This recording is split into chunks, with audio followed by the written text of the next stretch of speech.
This is a teardown of a HP Procurve switch 4000M, and this is kind of an interesting switch. It's an older unit. It takes up 4U of rack space, and currently it's configured with 10 8-port 10100 modules, giving you a total of 80 ports. In theory, I believe at this time it wouldn't have been too big of a challenge to get that many ports in 2 or 3U, but from what I gather on the design of this switch, basically the intent is a modular switch that's upgradable. So these front networking ports are on little cards that slot in to the front, and slots A through J. One of those out here.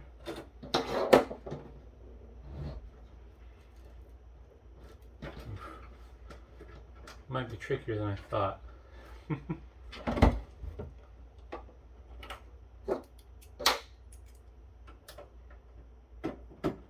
There we go. Got some custom HP silicon on there with some Broadcom chips that are controlling the ports.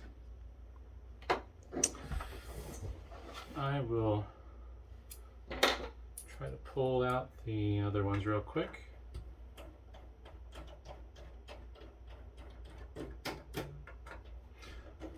Probably should have grabbed my drill for this one. It's going to be a lot of screws. Only thing I don't like about my drill is it's so noisy. I just don't know how to solve that problem.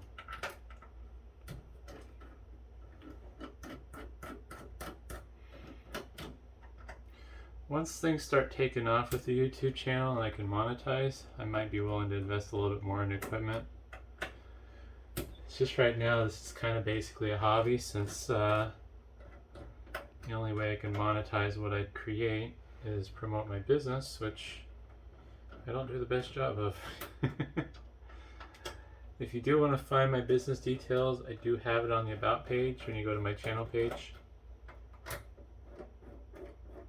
Mostly what I do right now is electronics recycling and wholesale. Do a lot of sales on eBay and Facebook, and then direct to businesses.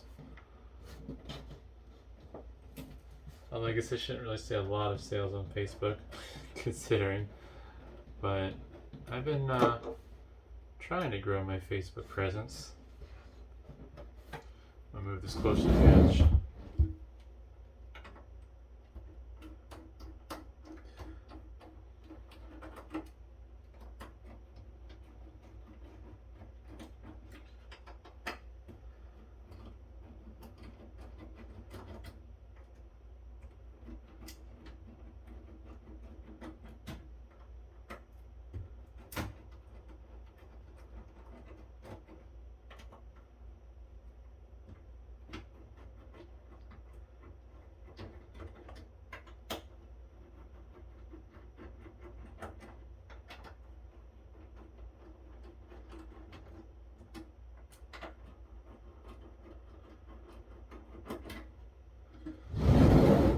Alright, let's zoom back out here. There we go. Looks like these should all be the same. Yeah, I don't foresee there being any difference.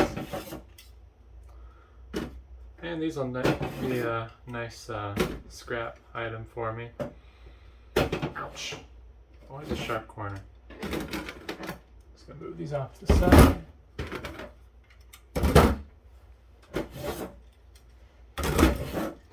And as far as I can tell, it looks like the connectors on the back of those modules are just your standard PCI connector,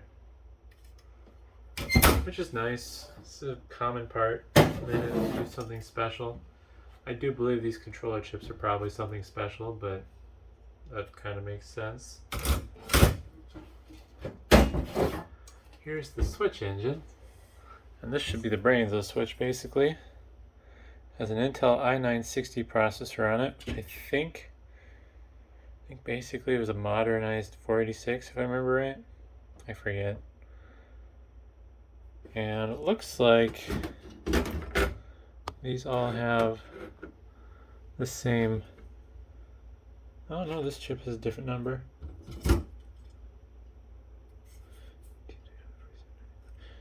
So this one's different, but seems like all these cards have an HP custom chip on them, which I'm assuming is like a backplane interface for these modules.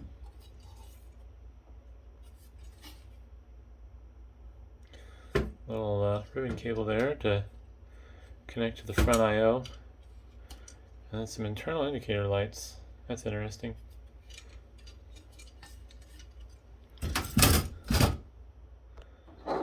Alrighty, I think I have enough room to tilt this up. I think I'm just going to show the inside rather than take the time to take it apart.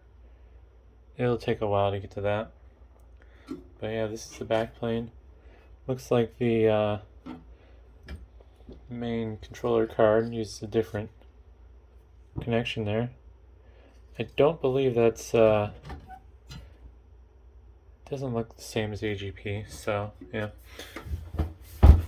One thing that's kind of nice about this is I already unscrewed one because I had to figure out what the fault it was showing was, but power supplies are fanless and they have pretty good ventilation holes in them. And that's because the fans are mounted internally. I did end up running into an issue when I was testing this. I'm not going to be really selling anything out of this necessarily. I'm going to sell the power supplies and the rack gears, but there's no value to the cards because, like, I'm just trying to think. Let's say I sold this for $100 free shipping with all 8 of those cards in there. You can get 2 gigabit switches with 48 ports for that kind of money. So there's really no good reason why anybody would want to buy this as a complete unit. And there's really no reason why anybody would want to replace the network port cards. But I'm kind of hoping that power supplies might have some use to somebody that for some strange reason needs to keep this type of switch in their system. But yeah, pretty nice design. It was thought out well. I just don't think it made sense in the long run because 48 port switches, as far as I know, have been around for a while now. Maybe not in the 10 megabit days, of course, but for sure 10100. Well, that's kind of nice. So it's kind of tricky to get to this fan tray and get it out. So I should have the camera in the way. But the fans are on a bent piece of metal and the screws are captive. Ooh. Also, that power connector is not very well placed because it's on the front side of the back plane.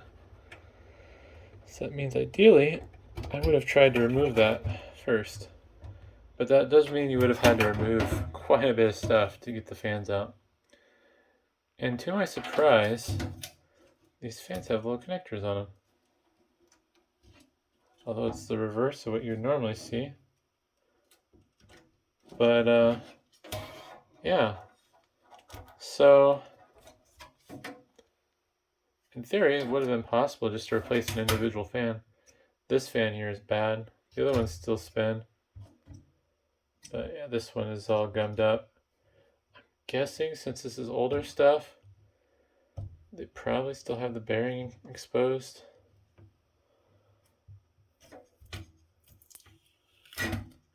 Yeah, so there's a bearing under this little cap in the center here.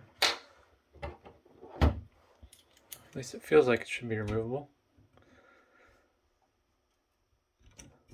Yep, there we go. Just, wow, that's a really aggressive cap. Usually they're not this complex. Usually it's just one locking ring around the outside and just pops over. This is like double sealed. But a lot of times with these things, the grease gets gummed up or there's a little bit of debris that gets in them over time. And I just use some 3-in-1 oil, like for sewing machines usually, and you can put some oil in there and then spin them a bit and they'll loosen up and work just fine for a while. But unfortunately, this isn't worth saving, so it's just they'll just get recycled. It'd almost be worth trying, but I honestly don't see any reason why anybody would want to go to that length to save this switch, you know?